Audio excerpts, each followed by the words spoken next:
Lions are 0-2, and questions being asked at Brisbane. We'll get to Chris Fagan's a week from last week in a moment. But first of all, you considered after the game that they haven't been able to stop run-ons early on in the season. Haven't seen them coming both times that they've occurred, and we tried a lot of things today to quell Fremantle's momentum. We took a spare behind the ball. We played an extra at the stoppage. They're the usual things that you do. But it didn't make any difference in the middle part of that game.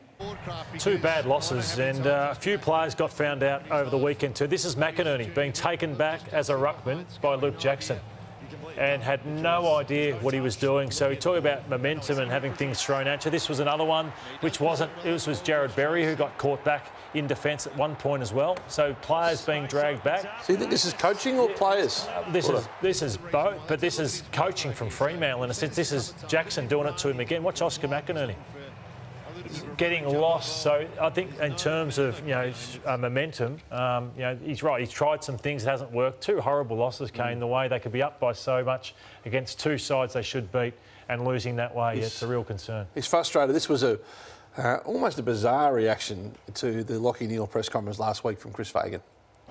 He didn't say it. He talked about what we talked about.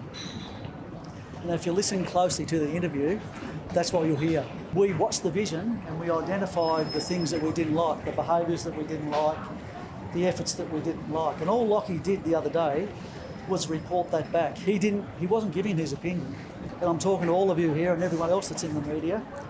You want me and my players to be honest and talk about interesting things. But when we do, it seems like we make up a story that's a bit bigger than what it actually is. You don't like it when we give robot answers, but that's why we give robot answers, because sometimes people write stories that aren't completely true.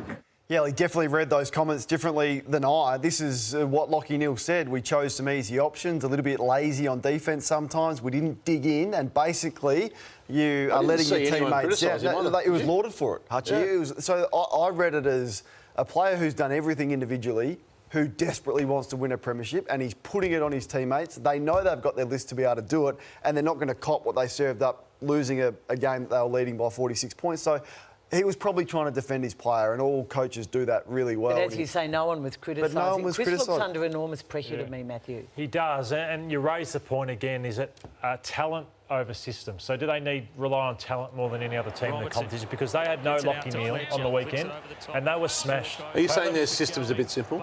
Yeah, I would say that, they rely on players more so than others. Other teams can win more games of football than Brisbane without a key player being lost. And so Lachie Neale didn't play on the weekend, and Sarong has 46 possessions. Brayshaw was awesome. And I just thought they were hungry and nasty. So some of this from Brayshaw is absolutely inspirational. He just kept going and going. This is Jordan Clark. I haven't seen Jordan Clark play in this manner for a long, long period of time. Second, third efforts. Is Cameron Rayner willing to do it? That's what I want to compare him. Can he be like Isaac Heaney within the next few years? Is Hugh McCluggage willing to be desperate? I did see it in last year's final series, so they are capable of doing it. But while they're challenged right now, some of these players who have lauded a lot need to step right up.